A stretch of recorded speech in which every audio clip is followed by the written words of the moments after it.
How do I add a product?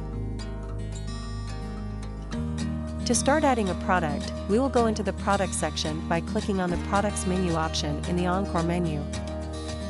To add a new product, click the Add New button.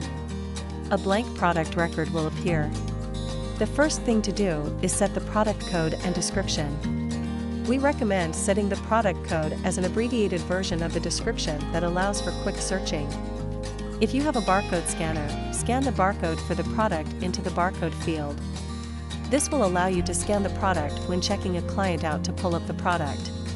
The product line can be set for reporting and searching purposes. If you haven't added product lines yet, you can add them under the Products drop-down where it says Product Lines. Check out our other tutorials to learn more about adding product lines. Set a category for this product. If you haven't added categories yet, you can add them under the Products drop-down where it says Categories. Check out our other tutorials to learn more about adding categories. Enter the product size into the size field. Encore separates retail and professional or back bar products. The on-hand amounts will be tracked separately for each if this product is both retail and professional. Turn on the Is Retail toggle if you sell this product to clients.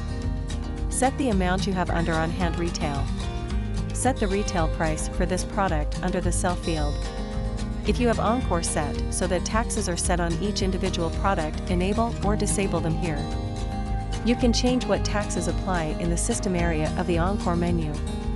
Check out our other tutorials to learn more about setting up taxes.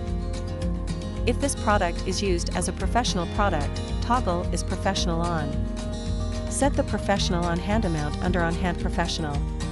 We will enter the usage amount, which is the amount of product used when calculating professional product usage. For example, this product is an 8-ounce massage oil and the minimum that is used at one time is half an ounce. Therefore, we will enter a half ounce as the usage amount.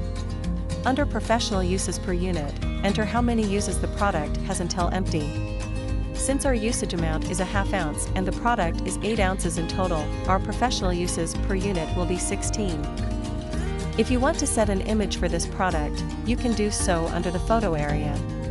If your device has a built-in camera, you can use the Take Photo button to take a photo and save it to this product profile.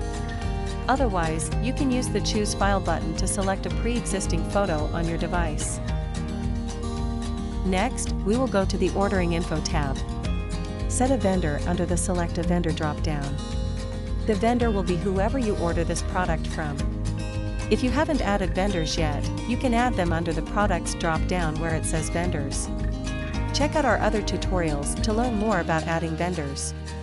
Set the product cost under the Cost field. This will be how much you pay for the product when you purchase it from a vendor. Usage and warning notes can be entered here. Click Save once finished. To add a duplicate product into the system, you can use the Duplicate button here. This is useful when entering products that are similar. You can duplicate the product and then edit any differing fields. If you need to deactivate a product, use the Deactivate button. We have now added a product. Thanks for watching.